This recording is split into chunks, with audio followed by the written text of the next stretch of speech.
Kiosk यहाँ पर नगर निगम ने आवंटित कर रखे थे।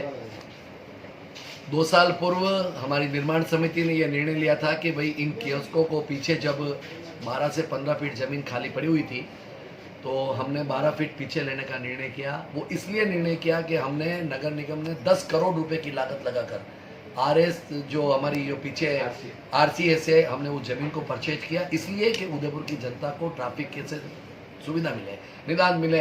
बहुत लोग परेशान होते थे, चंपालाल धर्मशाला के पास से वो सीधा रोड शक्ति नगर में निकल जाए और इधर निकल जाए जिससे सूरजपोल का चौराया बाधित न हो। इसके लिए हमने व्यापारियों से निवेदन किया, व्यापारियों ने इस पर सहमति व्यक्त की और हमने टेंडर लगाया।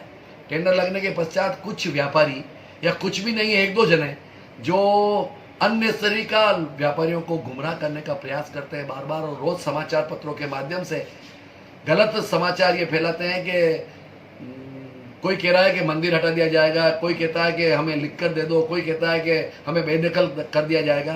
मैं आपके चैनल के मार्फत से ये कहना चाहता हूँ, किसी भी व्यापारी को बेदखल करने का काम नगर निगम नहीं करेगी। बहुत व्यवस्थित ढंग से हमने उसके केबिन बनाए, जो केबिन की साइज होती है उसकी तहत बनाए। उन व्यापारी बंधुओं से हमने आग्रह किया है कल भी और आज भी समाचार पत्रों में कुछ राजनीतिक दल अपनी राजनीतिक रोटियां सेकने के लिए इन व्यापारियों को गुमराह करने का काम कर रहे हैं, जिनका कि कोई अस्तित्व भी नहीं है।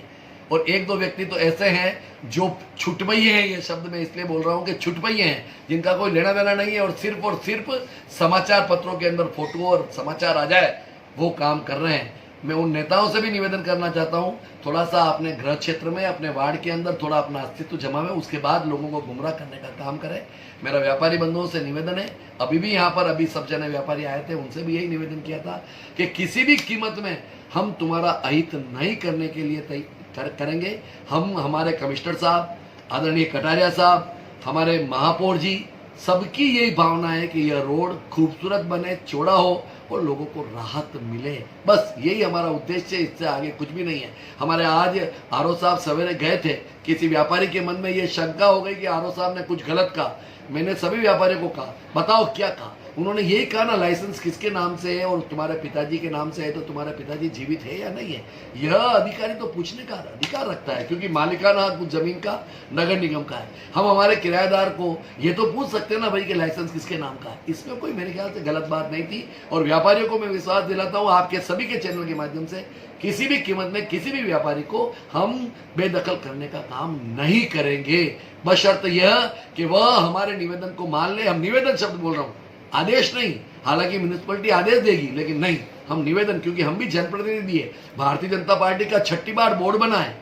लोगों ने हमारे को इसलिए नहीं बिठाया कि हम किसकी रोजगार को छीने, लेकिन इसका मतलब ये भी नहीं कि जो व्यक्ति जहां चाहेगा वहां पर बैठ जाए, ऐसा भी नहीं होना चाहिए। इसलिए मेरा आपके चैनल के माध्यम से सबसे निवेदन है पूर्ण रूप से, और सभी व्यापारियों ने यह आश्वासन दिया है कि हम 7 तारीख को नगर निगम को यह आगे की जो जमीन है वह हैंड ओवर कर देंगे और 8 तारीख को हम हमारी दुकानों के अंदर शिफ्ट हो जाएंगे। मतलब कई लोगों ने दुकानें बेचकर लोगों से जो कैबिन है उनको बेच दिया, उन लोगों के खिलाफ भी किस तरह की उसका भी एक बार तो इनको सबको शिफ्ट किया जाएगा। उसके पश्चात अगर वाकई में अगर कोई है तो उसके लिए, अगर पिताजी की डेथ हो गई है और पुत्र की अगर दुकान है तो नगर निगम प्रावधान के अंदर का क्या नियम होता है उसको पुकारे, किसी ने दुकान बेच दी हो उसका क्या? हाँ, बेच दिए तो वो पूर्ण रूप से गलत है। फिर भी एक मानवता के नाते अगर 25-30 साल बैठता है कोई व्यक्ति, तो हम कोशिश करेंगे कि हमारे बोर्ड की बैठक के अंदर उसको लेकर उसका समाधान करेंगे। और अगर ये नहीं मानेंगे तो फिर ठीक है, नियमानुसार जो कार्रवाई करनी है वो करेंगे। ठीक है, धन्यवाद।